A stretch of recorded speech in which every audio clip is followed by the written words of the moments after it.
بسم اللہ الرحمن الرحیم۔ السلام علیکم فرسٹ ایئر۔ آج ہم نے حضرت عثمان غنی رضی اللہ عنہ کے بارے میں پڑھنا ہے۔ سب سے پہلے ہم دیکھیں گے کہ ان کا زمانہ خلافت کب سے کب تک ہے۔ تو ان کا زمانہ خلافت 24 ہجرہ سے 35 ہجرہ تک ہے، اور عیسوی میں اگر ہم ان کو دیکھیں تو 644 سے 656 عیسوی تک ان کا زمانہ خلافت رہا۔ اب ہم دیکھیں گے کہ ابتدائی حالات جو تھے یہ کیا تھے۔ ان کا تعلق جو تھا یہ بنو امیہ سے ان کا تعلق تھا، اور یہ عام الفیل کے چھٹے برس میں یہ پیدا ہوئے تھے، اور اس لحاظ سے ہم یہ کہہ سکتے ہیں کہ یہ حضور صلی اللہ علیہ وآلہ وسلم سے تقریباً 6 سال چھوٹے تھے۔ اور ان کے والد جن کا نام عفان تھا وہ ایک مشہور تاجر تھے، اور اس کے علاوہ جو تھے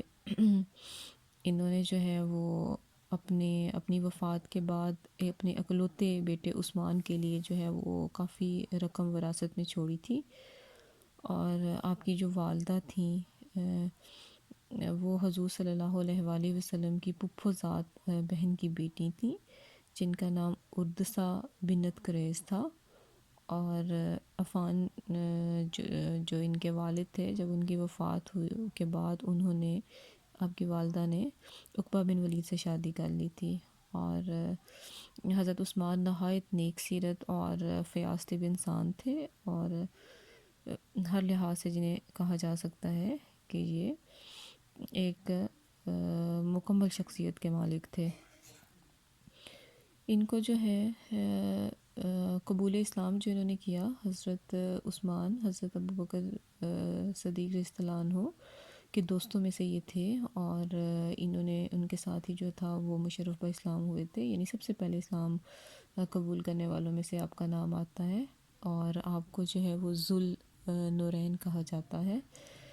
اور کیونکہ آپ کی جو تھی وہ 2 بیٹیوں کا نکاح جو تھا وہ آپ سے ہوا تھا، جس کی وجہ سے آپ کو ذو النورین کا جو تھا وہ لقب دیا گیا تھا۔ اور اس کے بعد جو ہے آپ نے جو ہے خلافت سے قبل جو آپ کی خدمات اسلام تھیں، آپ نے بہت سی تکالیف جو تھیں وہ برداشت کی تھیں قبول اسلام کے بعد مکہ میں، اور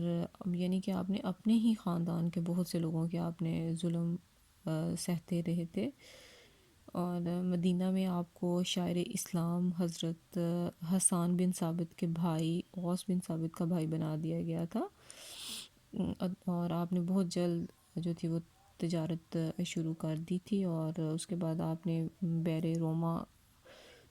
جسے مدینہ میں میٹھے پانی کا ایک کنواں تھا وہ آپ نے خرید کر دیا تھا، اور مسلمانوں کے لیے آپ نے وقف کر دیا تھا، اور اس پر آپ نے کبھی بھی اپنی ملکیت کا دعویٰ نہیں کیا تھا۔ پھر آپ نے اس کے بعد جو تھی وہ مختلف قسم کے غزوات میں جو ہے وہ شرکت کی تھی، اور جس میں سوائے غزوہ بدر میں آپ شرکت نہیں کر سکے تھے، کیونکہ آپ کی جو اہلیاں ہیں حضرت رقیہ وہ سخت بیمار تھیں اور وہ انتقال کر گئی تھیں۔ باقی تمام پورے معرکوں میں آپ جو تھے وہ پوری بہادری کے ساتھ لڑے تھے۔ اس کے علاوہ غزوہ تبوک میں جو ہے وہ آپ نے جو تھا کافی سامان فراہم کیا تھا انہیں، اور